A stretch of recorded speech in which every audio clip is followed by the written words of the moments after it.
following America, they refrained from buying it from Russia, and as a result, oil, gas prices all shot up in UK.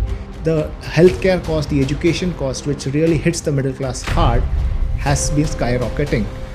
And just like any other nation, the GDP growth rate in UK also masks the reality. Innovation was not focused on, and the most innovative brains in the world shifted to the United States.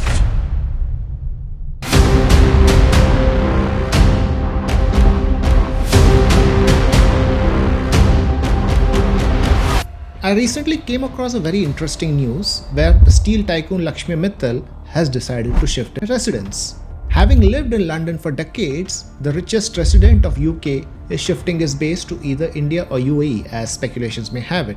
The question comes, why? And why now? Surprisingly so, when I delve deeper, he's not the only multimillionaire wealthy person looking to make this shift. For decades, UK has been a pillar of strength in a chaotic world. The British Empire, which once controlled 25% of the globe and indirectly controlled the remaining, has never seen sunset in its empire once, is not seeing a sunrise for a very long period of time. The question again comes that where did we reach this point? While there are multiple reasons for it, in this video we are going to delve into two cases or two particular reasons behind it. The first is the economic mismanagement and disaster, and second is the uncontrolled check in immigration. This too has changed the socio-political and economic fabric of United Kingdom. And no, I am not going to blame it on one-off events and recessions, be it Brexit or any such thing. I am also not blaming it on COVID because the whole world went through it.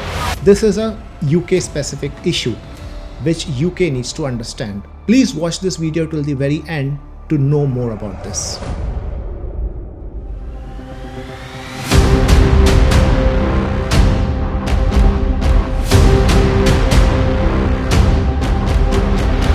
The 7 crore population of UK is facing a major unemployment crisis, with unemployment rates hitting 5.3% in FY26 as expected from 5.1% earlier, which is itself a multi-decade high.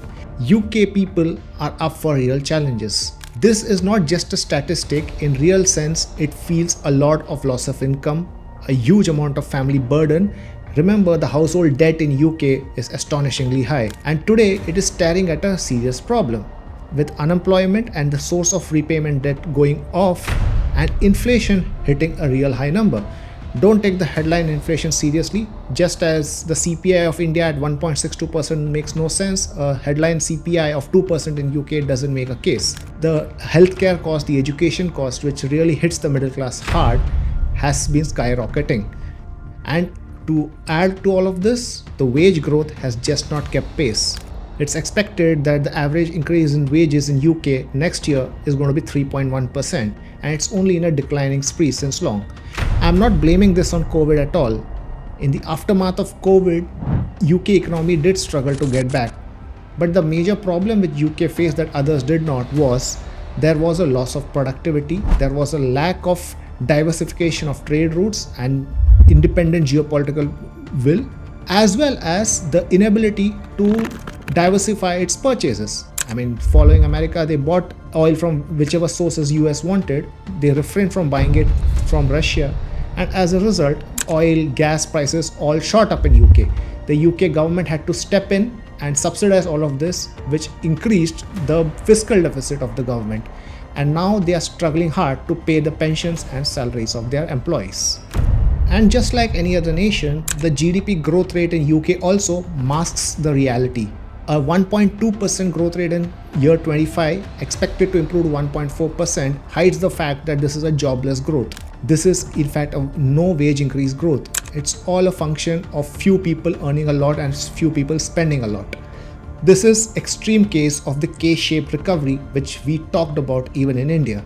So the question is this really an economic improvement of any sorts? I would say if this is not an economic improvement, it's not an economic collapse, it's a case of economic betrayal, all on the back of a poorly thought out, short-term focused policy.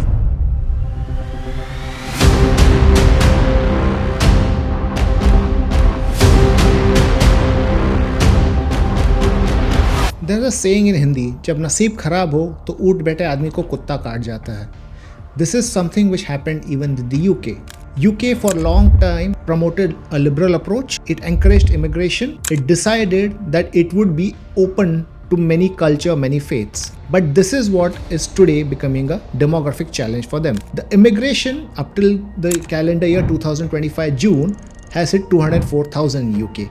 But surprisingly, most of it are non-Europeans, mostly coming from developing economies, including the likes of Pakistan, Iran, so on and so forth. The Brits have in fact left UK to a fair degree, and even the Europeans have left UK in a large number. So essentially, they are getting set of people who are going to be more a burden for the government than those who can contribute to the economy.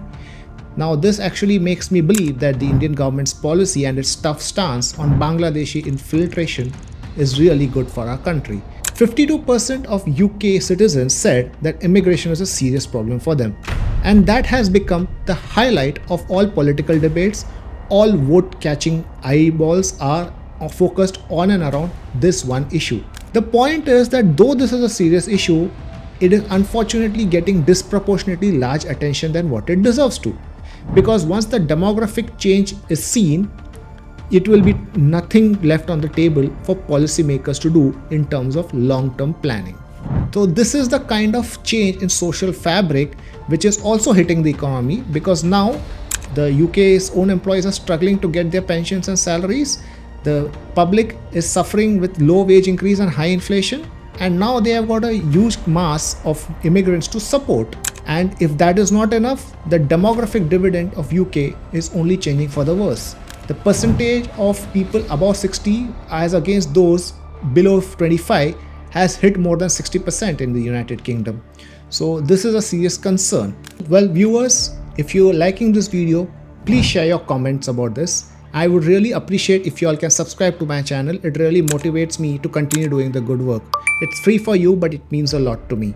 I would continue to think critically and work critically. I would like to present more such concepts and geopolitical, economical case studies which are of relevance to you, for you. And now let's continue ahead with the video.